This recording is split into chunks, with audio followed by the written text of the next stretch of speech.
আসসালামু আলাইকুম প্রিয় শিক্ষার্থী বন্ধুরা, WITF ফাউন্ডেশন ও কম্পিউটার ওয়ার্ল্ডের পক্ষ থেকে আপনাদেরকে জানাই স্বাগত। আজকের পর্বে আমরা শিখব পিভট টেবিল। আমরা অনেক সময় চিন্তা করি কিভাবে ডেটাবেস থেকে উৎপন্ন একটি গতিশীল ও সংক্ষিপ্ত প্রতিবেদন রিপোর্ট তৈরি করা যায়। পিভট টেবিলের মাধ্যমে এই চিন্তা দূর করা সম্ভব। পুনরায় এক বা একাধিক ডেটার ভান্ডার থেকে সুনির্দিষ্ট কোনো ডেটাকে আলাদা করে টেবিল তৈরি করতেও পিভট টেবিলের কোনো তুলনা নেই। পিভট টেবিল ব্যবহার করতে হলে প্রথমে একটি ডেটাবেস তৈরি করতে হবে। আমার একটা ডেটাবেস ক্রিয়েট করা আছে, সো আমি এই ডেটাবেসের সাহায্যে আপনাদেরকে পিভট টেবিল তৈরি করা দেখাবো। আপনারা এখানে দেখতেই পাচ্ছেন salesman, region, company, item, number sold, unit price, sale amount. এখন এই ডেটাকে আমরা সংক্ষিপ্ত আকারে দেখব যে কোন সেলসম্যান কোথায় সেল করলো, কত সেল করলো, কিংবা স্পেসিফিক একটা রিজিয়নে কত সেল হলো, যেমন ঢাকা রিজিয়নে কত সেল হলো, চট্টগ্রামে কত হলো, কিংবা ঢাকা চট্টগ্রামে কত হলো, কিংবা কোন কোম্পানি কত করে সেল হলো, কোন আইটেমের উপরে কত টাকা করে আসলো, আমরা এগুলো বের করতে পারি সামারির মাধ্যমে। সো পিভট টেবিলের মূল কাজ হচ্ছে ডেটা সামারাইজ করা। এভাবে একটা ডেটা সাজানো থাকবে, তারপরে হচ্ছে আপনার এই ডেটার উপর ভিত্তি করে পিভট টেবিল বানাতে হবে। পিভট টেবিল হচ্ছে একটা ডেটা সামারাইজ করার একটা অপশন। প্রথমে যে ডেটাগুলো নিয়ে আমরা কাজ করব ওই ডেটাগুলো সিলেক্ট করব। সিলেক্ট করার পরে ইনসার্ট মেনুতে যাব। ইনসার্ট মেনু থেকে পিভট টেবিল, আবার পিভট টেবিলে ক্লিক করব। এখানে দেখতে পাচ্ছেন যে টেবিল রেঞ্জ নামে একটা অপশন আছে। টেবিল রেঞ্জের কাজ হচ্ছে যে ডেটাগুলো নিয়ে আমি কাজ করবো সেগুলো সিলেক্ট করতে হবে। আমি চাইলে আবার চেঞ্জ করে দিতে পারি, তো পুরোটাও সিলেক্ট করে দিতে।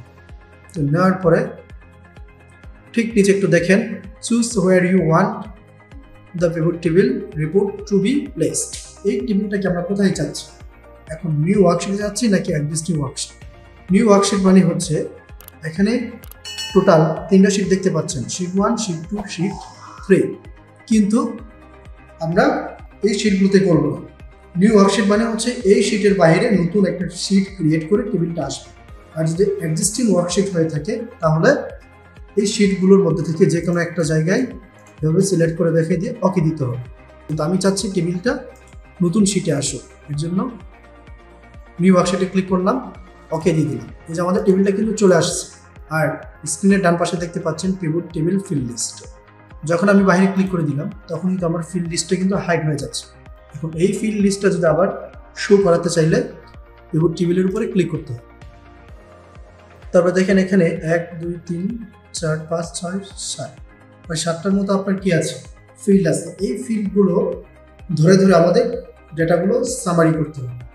তো নিচে দেখতে পাচ্ছেন 4টা box, report filter, column levels, row levels আর হচ্ছে ভ্যালুস। রিপোর্ট ফিল্টার নিয়ে একটু আলোচনা করব। রিপোর্ট ফিল্টারের কাজ হচ্ছে কি, বেছে বেছে দেখা। যেমন সেলসম্যান এখন 100 জন আছে কিংবা 10 জন আছে, সেখান থেকে আমি যে কোনো 5 জন বা যে কোনো 3 জনের ইনফরমেশনটা দেখতে চাচ্ছি, সেই ক্ষেত্রে আমি রিপোর্ট ফিল্টার করি। আর রো লেভেলসের কাজ হচ্ছে কি, টেবিলের বাম পাশে যে ভ্যালুটা দেখবো সেটা রো লেভেলে রাখতে হবে। আর ভ্যালুস হচ্ছে কি, যে ডেটা, যে কোন ডেটাগুলো আমরা সামারি দেখবো। আর কলাম লেভেলসের কাজ হচ্ছে কি, যে উপরে যে ডেটাগুলো আমরা দেখতে চাবো টেবিলের উপরে, সেটা কলাম লেভেলসে দিতে হবে। এখন আমি সেলসম্যানটা হচ্ছে টেবিলের বাম পাশে দেখতে চাচ্ছি, এর জন্য সেলসম্যানটা ধরে রো লেভেলসে ক্লিক করে দিই। এই যে আমার নামগুলো কিন্তু চলে আসছে, আমার সেলসম্যানের নামগুলো কিন্তু চলে আসছে। এবার কোন সেলসম্যান কত করে সেল করলো এগুলো দেখব।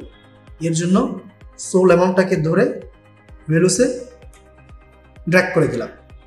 এই যে এখন কিন্তু আমরা দেখতে পাচ্ছি যে কোন সেলসম্যান কত করে সেল করবে। এখন যদি দেখতে চাই যে না, কোন সেলসম্যান কোন কোন এরিয়ায় সে সেল করলো, ওগুলো আমরা দেখব। আমরা রিজিয়নটা আমরা দেখতে চাচ্ছি। এখন এটা কি আমরা বামে দেখতে চাচ্ছি নাকি উপরে দেখতে চাচ্ছি? আমি চাচ্ছি এখন রিজনগুলো উপরে আসবে। তাহলে রিজনটাকে ধরে কলাম লেভেলে ছেড়ে দিতে হবে। এই যে চলে আসছে বরিশাল, কক্সবাজার, চট্টগ্রাম, ঢাকা, নোয়াখালী, রাজশাহী আর গ্র্যান্ড টোটাল। আবার প্রত্যেকটা রিজন অনুযায়ী কিন্তু আবার টোটালটা চলে আসছে নিচে। তার মানে এখন আমাদের গ্র্যান্ড টোটাল 2টা। এখন স্পষ্টভাবে বোঝার জন্য আমি টেবিলগুলো সিলেক্ট করে বর্ডার দিয়ে দিচ্ছি। আবির কোথায় সেল করছে? বরিশালে। কত? 1,95,000। 1,95,000 কিন্তু এখানে চলে এসেছে। এভাবে করে আমিনুল রাজশাহীতে, বাসার চট্টগ্রামে, সো বুঝতে পেরেছেন তো কিভাবে কলাম লেভেলে ডাটাগুলো বসাতে হয়। এবার আমাদের বাকি রয়ে গেছে রিপোর্ট ফিল্টার। রিপোর্ট ফিল্টারের কাজ হচ্ছে কি বেছে বেছে দেখা। তাহলে আমি এখন কি করতে পারি, কোম্পানিটাকে আমি রিপোর্ট ফিল্টারে নিয়ে আসলাম, নিয়ে আসার পর এখানে ক্লিক করলাম, বাটনে ক্লিক করলাম, শুধু আমি এফডিডি কোম্পানিটা দেখবো, সিলেক্ট করে ওকে। এটা শুধু এফডিডি কোম্পানি মাত্র 2 জন সেল করেছে, রেজা আর জুবাইর। আমি চাচ্ছি আরো কয়েকটা কোম্পানির দেখব। তাহলে সিলেক্ট মাল্টিপলে ক্লিক করতে হবে, মাল্টিপল ক্লিক করার পর এখানে সিলেক্ট করে ওকে দিতে হবে। আবার যদি সবার দেখতে চাই তাহলে অলে ক্লিক করে ওকে দিয়ে দিই, সবারটা চলে আসছে। আমি চাচ্ছি এখন টেবিলের বাম পাশে সেলসম্যানের নাম আসবে না, আসবে হচ্ছে রিজনের নাম। তখন কি করতে হবে, সেলসম্যান এটাকে ধরে এই মাঠে ছেড়ে দিন, মাঠে ছেড়ে দিলে এটা ক্যান্সেল হয়ে যাবে। এখন রিজনটাকে ধরে রো লেভেলে ড্র্যাগ করে দিন। আমার রিজনগুলো কিন্তু এখন টেবিলের বাম পাশে চলে আসছে। তারপরে এখন রিজন ওয়াইজ দেখতে পাচ্ছি যে বরিশালে কত সেল হলো, কক্সবাজারে কত, চট্টগ্রামে কত, ঢাকায় কত, নোয়াখালীতে কত, রাজশাহীতে কত, এমনকি কোন কোন আইটেমগুলো বরিশালে সেল হলো কিংবা কোন কোন আইটেমগুলো কক্সবাজারে সেল হলো এগুলো দেখতে চাচ্ছি। তাহলে এটাকে ধরে কলাম লেভেলে নিয়ে আসি। বরিশালে সেল হয়েছে কোনটা, পাওয়ার সাপ্লাই আর হচ্ছে র্যাম, দুইটা মিলে 2,37,500 টাকা সেল হলো। এবার কক্সবাজারে হচ্ছে আপনার শুধু র্যাম 1,95,000, আর চট্টগ্রামে 2টা কিবোর্ড আর মনিটর, সব মিলে 8,04,000 টাকা সেল হয়েছে।